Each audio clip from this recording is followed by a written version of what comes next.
This is Subash. I did my graduation in BE Mechanical Engineering in Sri Ramanujar Engineering College with 6.84 CGPA under Anna University in 2020 passed out.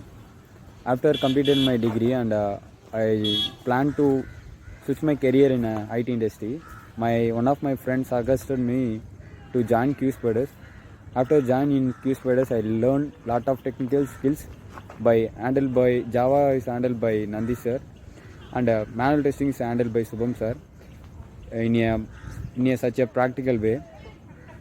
I learned lot of things after joining the QSpiders. I improved my communication skills and also technical skills. I got placed in Protex of Technologies. That's all.